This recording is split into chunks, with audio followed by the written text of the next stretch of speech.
children, it's lovely to see you again, ready for our end of the day story. Now, as you can see, we have cuddled up inside Buttercup the van, we've drawn the curtains, we're all ready for our bedtime story after a very fun and exciting activity day all around camping. We hope you've had a lovely day too. We certainly have. As you can see, I've got the whole team here with me, but tonight I'm actually going to read a story to you that I wrote a very long time ago. I wrote this story when it was just Lammy and I, before Flossie, before Cadero, before Alfie and before Lily came to live with us. So this story was written a long time ago, and it was actually the story that eventually became Lammy Goes Camping, which we read earlier today. So this story is called The Camping Trip, and you're getting a world exclusive because I don't think I've ever shared this with anybody before. Here we go. Lammy and Ted are going away. They're camping for Friday and Saturday. They pack a big rucksack with all of their kit, a tent, a sleeping bag. They'll need quite a bit. In go warm clothes and plenty to eat, water, a bucket and folding seats. Now into the van and shut the door. They're heading for fun, of that I'm sure. They stop to pick up some friends down the road. I just hope the van doesn't overload. Hello, says Tessie and jumps in the back. Hello, says Woofer with her big rucksack. Lammy sets off while Ted naps. Wake up, Ted, and look at the map. Don't worry, says Tessie, I know where to go. Turn left, then right, but take it slow.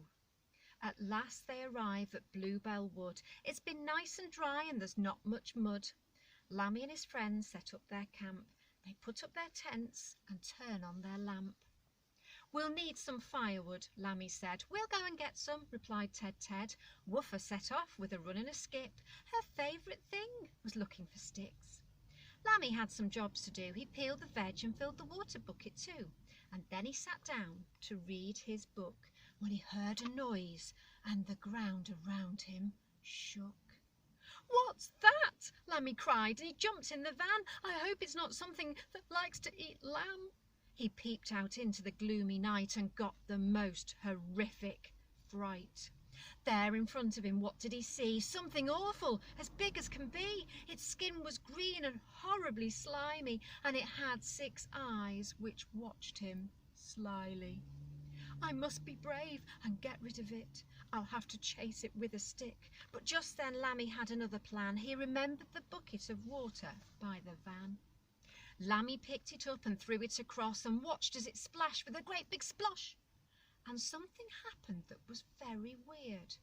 The slimy green skin just disappeared, and under it all were 3 little heads, Tessie, Woofer and of course Ted. Oh, thank you, Lammy, for making us clean. We fell in the swamp and the mud was all green. Well, that's a relief. You gave me a fright. You really were a terrible sight. Now let's make a fire we need to eat, and then some marshmallows for a treat.